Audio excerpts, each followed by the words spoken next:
India, सच सबसे पहले सबसे तेज।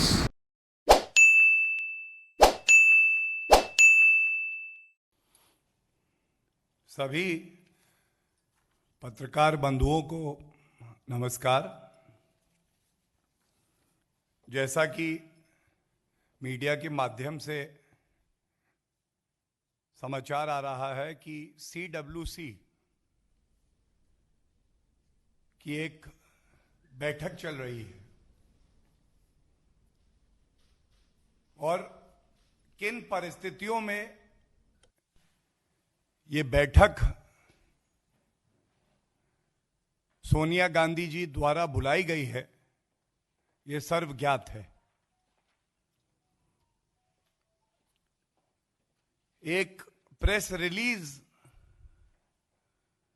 सबके समक्ष रखी गई जिसका शीर्षक है opening remarks of Congress president Shrimati Sonia Gandhi at CWC meeting, दिनांक 16 अक्टूबर 2021। बड़ी विचित्र बात है, अंदरूनी कलह के बाद G23 नेताओं का जो समूह है, उनकी बार बार मांग के बाद यह बैठक तो बुलाई गई, लेकिन जो ओपनिंग रिमार्क्स हैं अध्यक्षा जी के, उसका जो निचोड़ सामने आया तो यह बिल्कुल स्पष्ट हो गया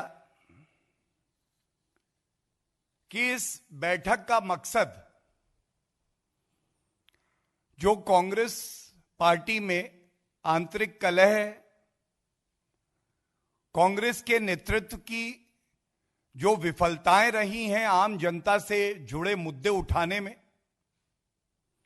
और जो मुश्किल प्रश्न हैं जो भारत की जनता और खासकर कांग्रेस शासित राज्यों में जो नागरिक हैं वो कांग्रेस की सरकारों से पूछ रहे हैं, उसका कोई उत्तर यहां दिखाई नहीं दिया। और दुख की बात तो यह है कि ये जो वक्तव्य है, ये ऐसा लगता है कि सारे झूठ मिलाकर जिस तरह की भ्रम फैलाने वाली राजनीति कांग्रेस पार्टी करती आई है, उसको आगे बढ़ाने का कार्य आज चल रहा है। और यह भी कहना गलत नहीं होगा कि यह CWC कांग्रेस वर्किंग कमेटी कम है और PBWC परिवार बचाओ वर्किंग कमेटी की बैठक ज्यादा लगती है। यहां पे म्यूजिकल चेयर भी होता है और बड़ी जिम्मेदारी से मैं कहता हूं, यहां पे सेल्फ सर्टिफिकेशन भी होता है। अपनी विफलताओं को छुपाने के लिए कुछ भी कहा जा सकता है। कांग्रेस का अंदरूनी मामला यह तो हो सकता है कि कांग्रेस में कौन किस पद पे बैठेगा, लेकिन लोकतंत्र में विपक्ष की क्या भूमिका रहेगी? वो नकारात्मक राजनीति कर सकता है या नहीं कर सकता? जो आम आदमी से जुड़े मुद्दे हैं उनमें प्रतिक्रिया देंगे या नहीं देंगे, यह कांग्रेस पार्टी का अंदरूनी मामला नहीं हो सकता। और ये सारे बिंदु आज मैं इस प्रेस वार्ता में उठाऊंगा। Let me start by coming to the second but last paragraph of this letter, and I am quoting from this statement and press release, which says, I am, if you will allow me to say so, a full-time and hands-on Congress president. मतलब सोनिया गांधी जी अभी तक तो यह ज्ञात था कि working president हैं, और G23, ये बात हम नहीं कहते, जो बड़े ही वरिष्ठ नेता हैं कांग्रेस पार्टी के, वो लोग कह रहे थे कि कांग्रेस पार्टी आज उस जहाज की तरह है जिसको यह नहीं पता कि उसका कैप्टन कौन है, उसकी दिशा क्या है। और उन्होंने ही मांग करी कि कांग्रेस पार्टी को एक full time hands on president की आवश्यकता है। अगर यह बात कांग्रेस पार्टी के वरिष्ठ नेता, जिसमें गुलाम नबी आजाद साहब, जिसमें आनंद शर्मा जी, जिसमें कपिल सिब्बल जी, सब लोग सम्मिलित हैं, और आज इस वक्तव्य के द्वारा कह दिया गया है कि ऐसा कुछ नहीं है। If I am allowed to say so, I am a full time and hands on. दो शब्द बड़े महत्वपूर्ण है, full time and hands on. अगर फुल टाइम है तो यह बात तो उन्हें, जो कांग्रेस के और वरिष्ठ नेता हैं, उनको बतानी चाहिए कि मैं फुल टाइम हूं। जब यह कहा जाता है कि आदेश कौन दे रहा है यह हम जानते हैं लेकिन नहीं जानते, तो फिर ऐसा क्यों हो रहा है? और लोकतंत्र खतरे में है, यह बात बार बार राहुल गांधी जी उठाते हैं, लेकिन ऐसा प्रतीत होता है कि कांग्रेस पार्टी में तो आंतरिक लोकतंत्र भी अब नहीं बचा है। कपिल सिब्बल जी ने जब मुद्दा उठाया तो उनके घर पर ही कुछ लोगों ने विरोध प्रदर्शन करके टमाटर मारे। अब यह बताइए, हैंड्स ऑन अध्यक्ष आप हैं, तो आपकी चुप्पी से जनता को बड़ा डर लगता है। जब आपको सूट करे, जब आपको लगता है कि हम अपनी राजनीतिक रोटियां सेक सकते हैं, तो आप किसानों की बात उठा देते हैं, लेकिन ये भूल जाते हैं कि किसानों के ऊपर लाठीचार्ज हनुमानगढ़ में हुआ, राजस्थान में। कांग्रेस शासित राज्य है, लेकिन आज तो आपने जो अपना वक्तव्य दिया उसमें कुछ इस पे चर्चा नहीं हुई। ऐसा क्यों है सोनिया गांधी जी कि मोगा में, पंजाब में लाठीचार्ज किसानों पे होता है और आप चुप रहती हैं? और यह भी बड़े दुख की बात है कि दलित उत्पीड़न के सबसे ज्यादा मामले अगर कहीं से आते हैं तो वो कांग्रेस शासित राज्यों से आते हैं। आज एक उम्मीद थी कि जो मुद्दा भारतीय जनता पार्टी ने उठाया, राजस्थान में हनुमानगढ़ में एक दलित भाई को पीट पीट कर मार दिया गया, एक विभत्स हत्या की गई। आप तो अगर अपने आप को एक बड़ी पार्टी और विपक्ष में अहम भूमिका पे बैठे हुआ दल मानते हैं, तो क्या दलित समाज के जो सदस्य हैं उनको जब आपके प्रदेशों में मारा जाता है तो आप उस पे कुछ नहीं कहेंगे? आप सबके समक्ष जो भी सिंगू बॉर्डर पे हुआ, हम सब ने देखा, एक दलित भाई को निर्मम तरीके से मार दिया जाता है। ये वो अराजक तत्व हैं जो किसानों के कंधों पर अपनी बंदूक रखकर राजनीतिक रोटियां सेक रहे हैं। क्या ऐसी तालिबानी सोच की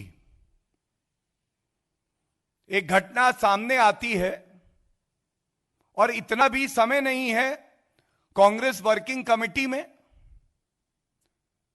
कि वो इस पे चर्चा करे और बताए देश को कि क्या कांग्रेस पार्टी आज तालिबानी सोच के साथ खड़ी है।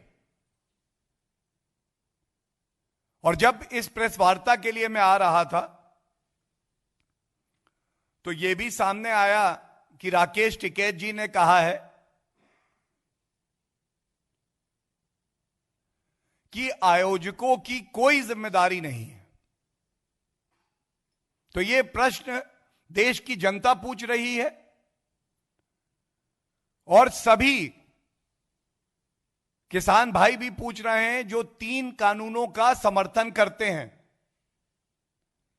कि अगर आप एक प्रदर्शन का आयोजन करते हैं और उस प्रदर्शन में तिरंगे का अपमान 26 जनवरी को हो जाता है, ट्रैक्टर को टैंक बताया जाता है और अराजकता फैलाई जाती है, एक दलित युवक की हत्या कर दी जाती है, तो क्या जो प्रदर्शन का आयोजन करते हैं, the professional protesters have no responsibility towards the other citizens of the country who may agree or disagree with you, but their life is equally important.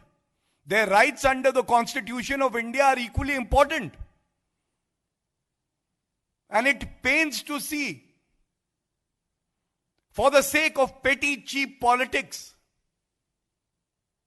for the sake of vote bank politics, the opposition parties and especially the Congress party will maintain a deafening silence on this key issue. They will not even have the courage to call a spade because it does not suit their political narrative. And through this platform,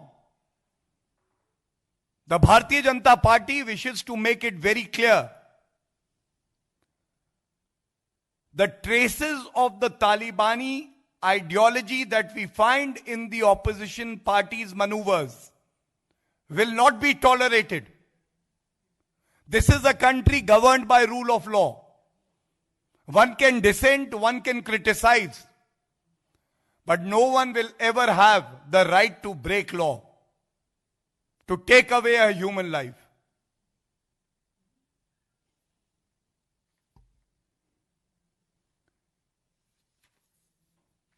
इस मुद्दे को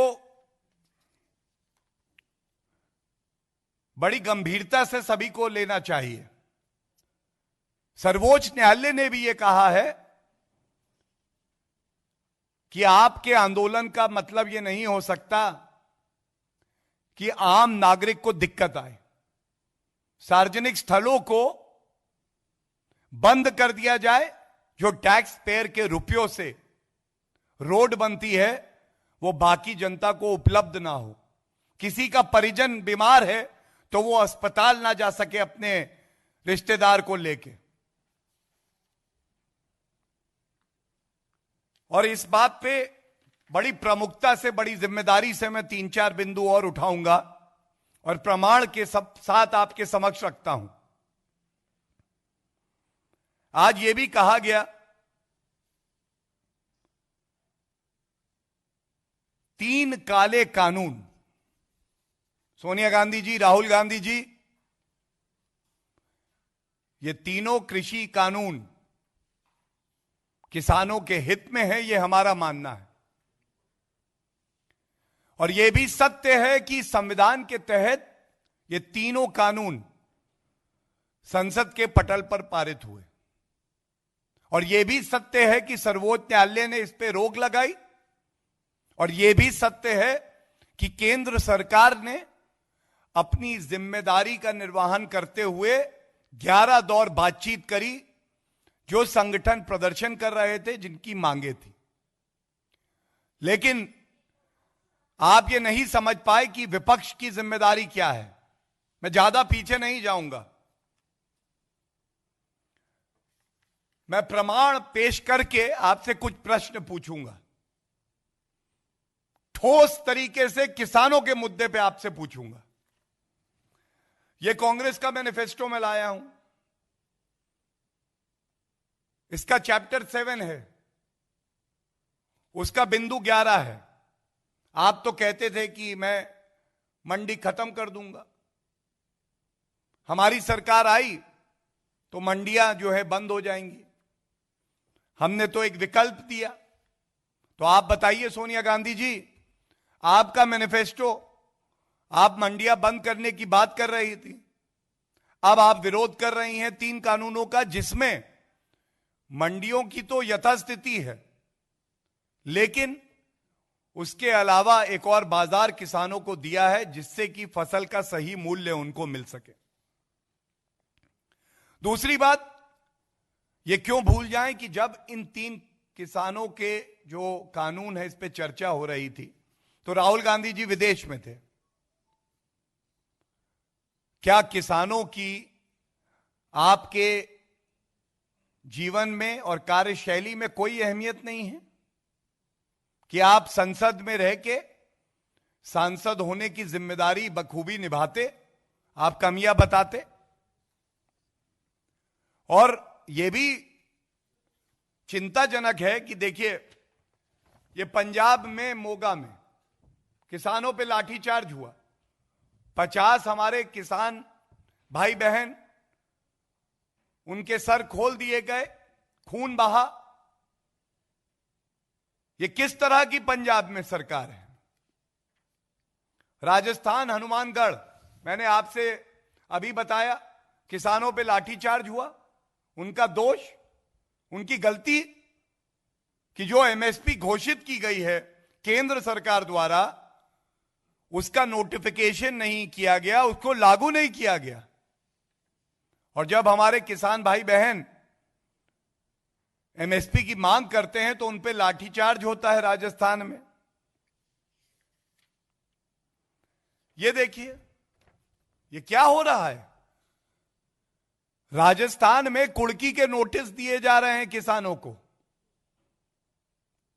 कुड़की के notice. किस मुंह से आप CWC या पीबीडब्ल्यूसी, माफ करिएगा, परिवार बचाओ वर्किंग कमेटी में किसानों की बात तो करते हैं, लेकिन इन तथ्यों पे जहां आपकी सरकारें हैं, जहां का किसान आपसे यह सवाल पूछ रहा है, आप एक शब्द नहीं लिखते हैं। और एक और मुद्दा मैं उठाता हूं, जो 3 कानून आए उसमें किसानों की जमीन सुरक्षित है, कोई भी करार हो, किसानों को दंडित नहीं किया जा सकता, यह बात बिल्कुल स्पष्ट लिखी है।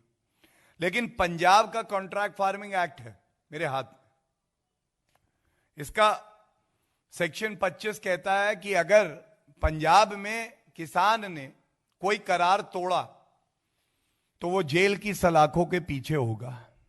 इसको काला कानून कहते हैं। जैसे आपकी नियत काली है ना सोनिया गांधी जी, वैसे ही ये कानून काला है। अगर किसान भाइयों की जरा सी भी चिंता आपको है तो ये उम्मीद जरूर हम करते हैं कि इसको तुरंत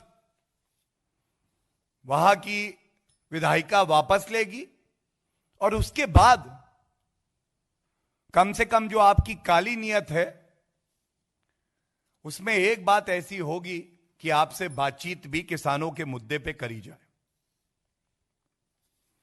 इसी पत्र में एक मुद्दा जम्मू और कश्मीर का भी उठाया गया, लेकिन विचित्र बात है, पूर्णकालिक अध्यक्ष सोनिया गांधी जी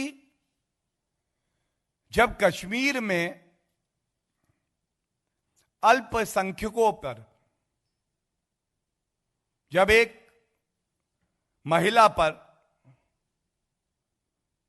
आतंकवादी गोली बरसाते हैं तो हमारी वीर सेना उनको ढेर करेगी। हमारी पुलिस के जाबाज अपनी जान पे खेल के नागरिकों को सुरक्षित कर रहे हैं।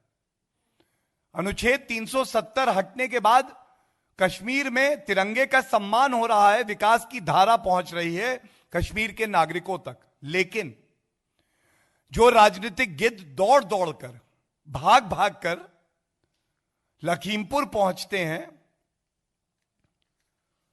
वो लोग जरूरी नहीं समझते हैं कि एक बार कश्मीर जाएं सोनिया गांधी जी, राहुल गांधी जी, प्रियंका वाड्रा जी। और जिस तरह से भारतीय जनता पार्टी शोकलिप्त परिवारों के साथ खड़ी रही है, विपक्ष की भी यह जिम्मेदारी है कि आप दिखाएं कि जहां राष्ट्र सुरक्षा की बात आएगी वहां पर सभी दल, सत्ता पक्ष और विपक्ष दोनों एक साथ खड़े होंगे। लेकिन ऐसा हुआ नहीं। और क्यों नहीं हुआ? क्योंकि डर है कि अगर हमने कश्मीर में अल्पसंख्यकों के आंसू पोंछे तो जो वहां पे एक धर्म विशेष के बहुसंख्यक हैं, कांग्रेस पार्टी जिसको अपना वोट बैंक मानती है, वो खिसक ना जाए। तो लाशों पे राजनीति करना अगर किसी ने सही रूप में परिभाषित करके अपने चरित्र में उतार लिया है तो वो कांग्रेस पार्टी है। और आप देखिए किस तरह से झूठ बोला जाता है। ये कांग्रेस का झूठ उजागर करने का भी समय है।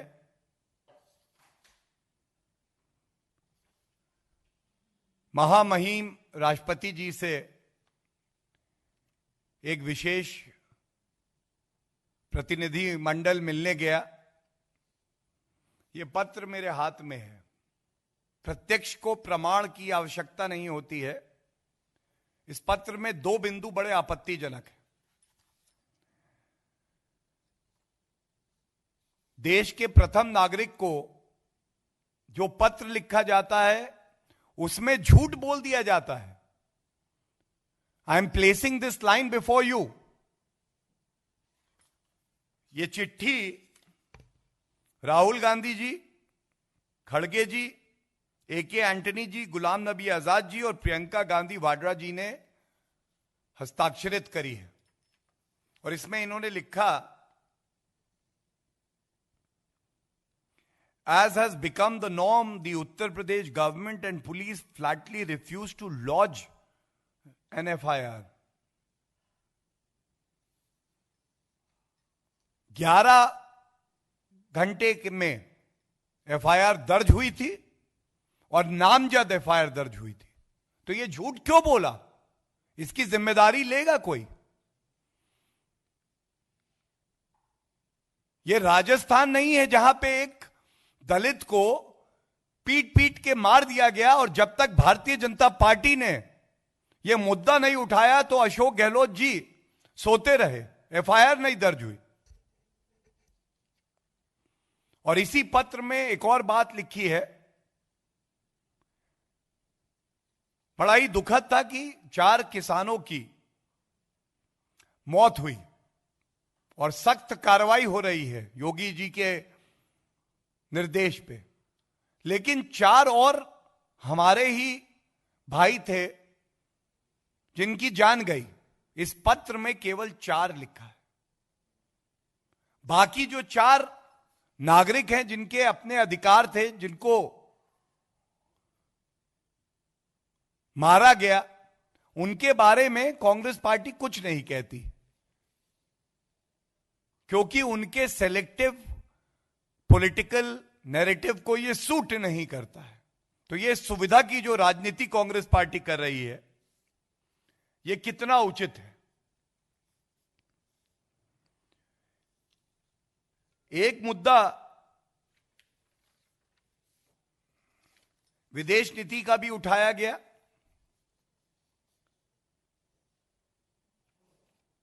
और विदेश नीति के मुद्दे पर जब भारतीय जनता पार्टी विपक्ष में थी तो हमेशा परिचय दिया एक जिम्मेदार विपक्ष का।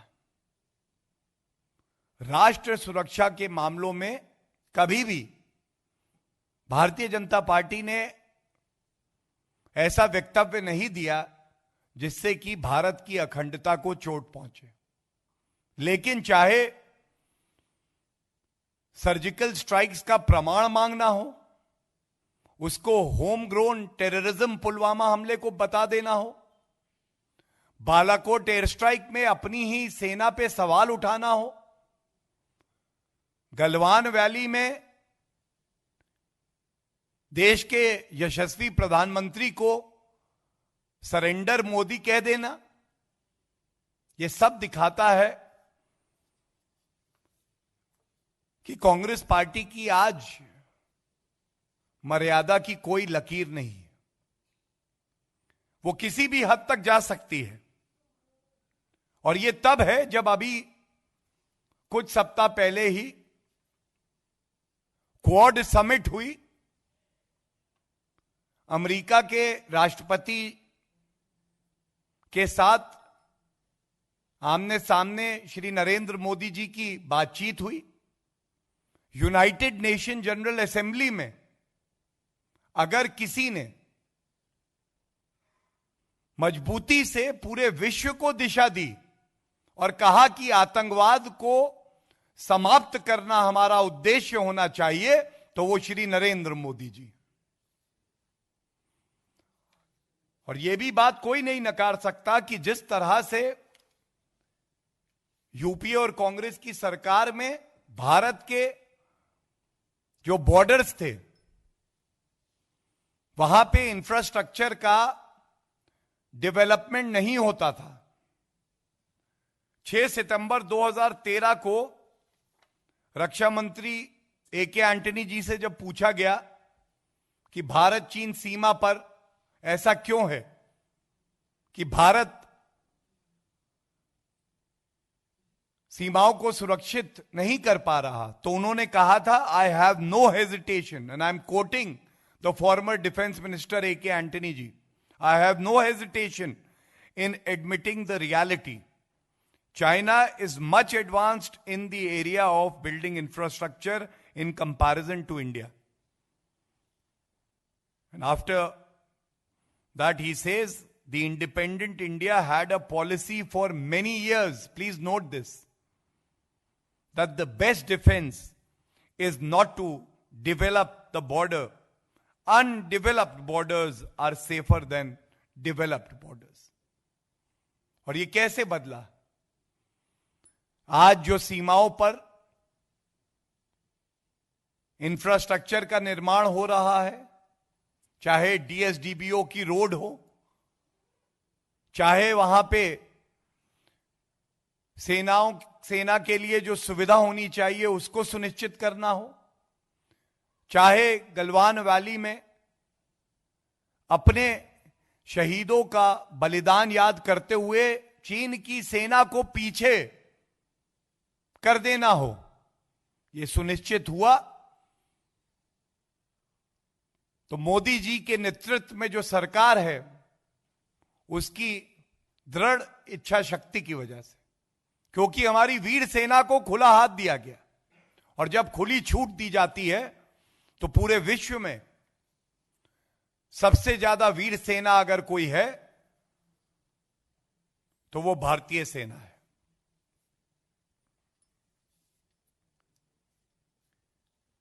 मैं इस प्रेस वार्ता में ये जो तमाम अहम बिंदु हैं ये मैंने उठाए। इसके साथ बस एक बात और कहूंगा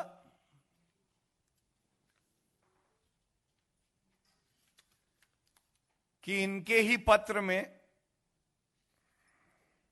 सच का खुलासा हो गया। सच को दबाया नहीं जा सकता है। इनके पत्र में शुरुआत में ही कांग्रेस पार्टी लिखती है, welcome to all of you, I have been wanting to have this meeting ever since parliament was adjourned. now that all of us are doubly vaccinated. Doubly vaccinated.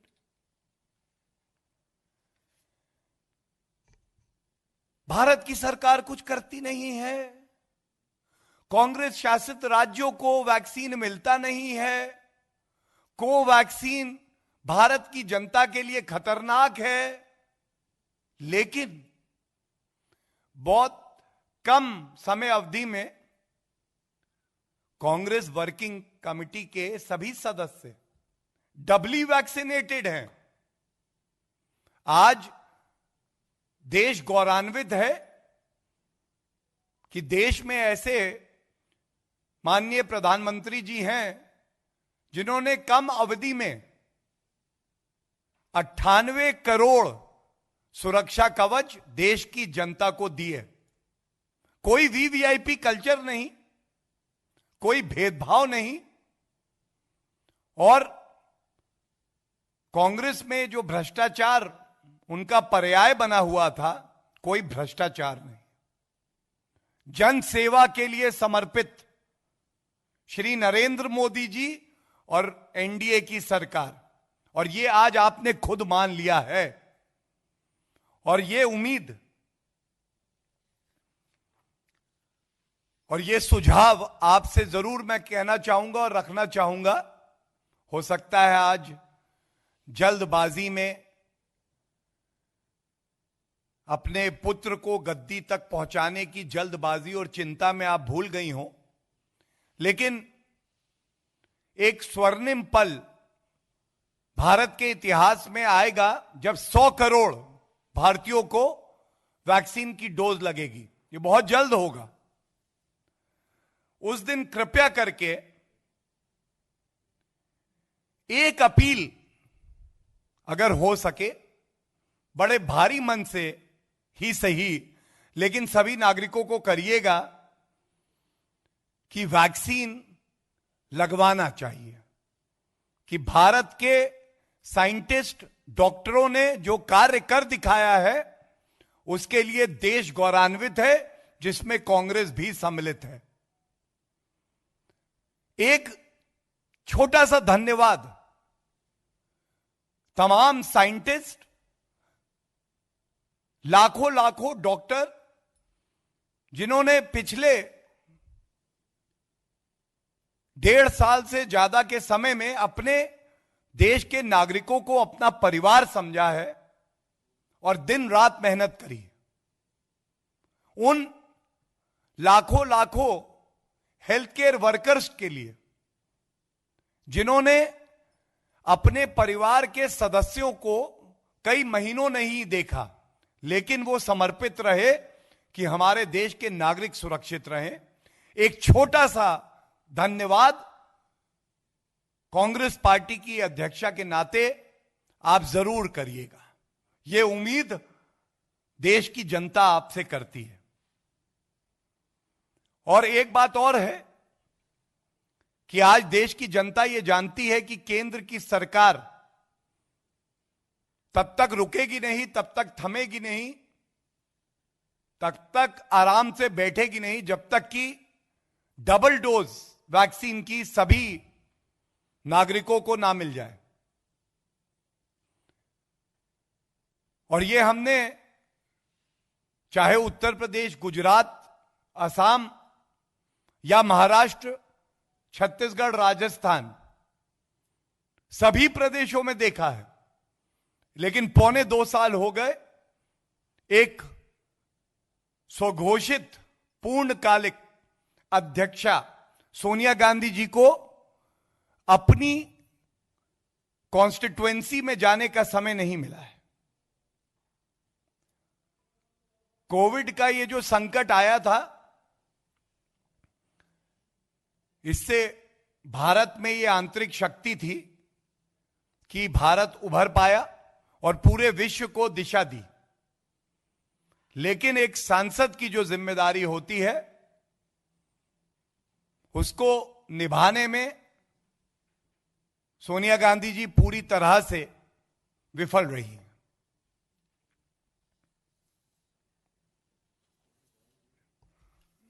धन्यवाद।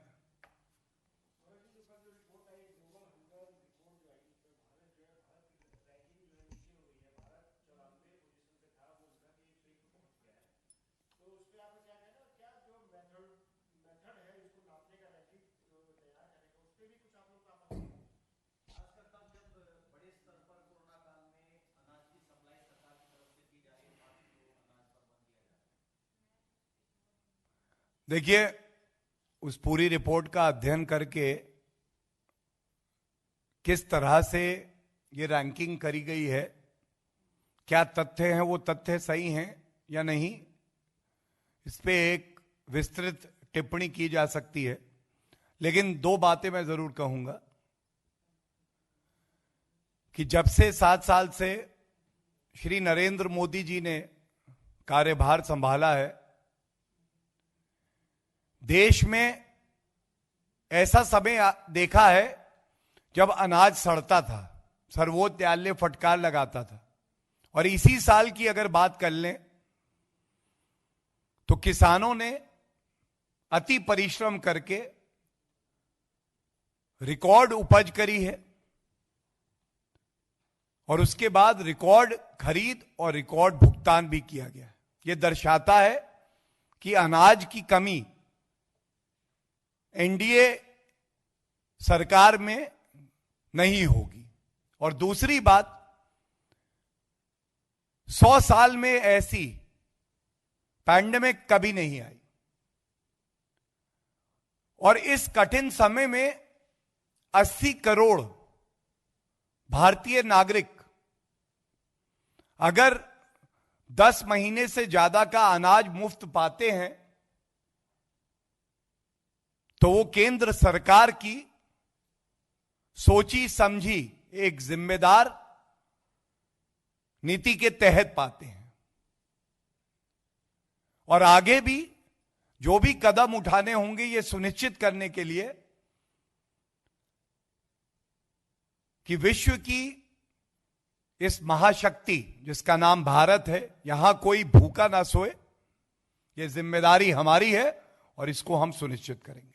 धन्यवाद। Any other question?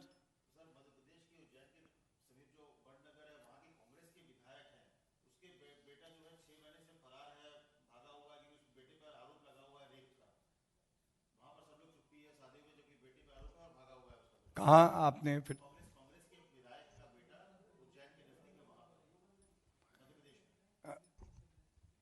देखिए, जैसा आपने देखा है, चाहे केंद्र की सरकार हो, जो यूनियन टेरिटरीज होती हैं, चाहे भाजपा शासित प्रदेश हो, लखीमपुर में भी अभी देखा गया कि कानून से ऊपर कोई नहीं है। किसी के भी बेटे हो, कानून अपना काम करेगा। गलत किया है तो विवेचक सवाल करेगा, सवाल करने के बाद संतुष्ट नहीं होगा तो न्याय संगत तरीके से गिरफ्तारी भी होगी। और जो प्रकरण आप उठा रहे हैं उसमें इतना जरूर कहूंगा कि एक कानूनी प्रक्रिया होती है क्रिमिनल प्रोसीजर कोड में, उसका पालन करते हुए किसी भी अभियुक्त को छोड़ा नहीं जाएगा।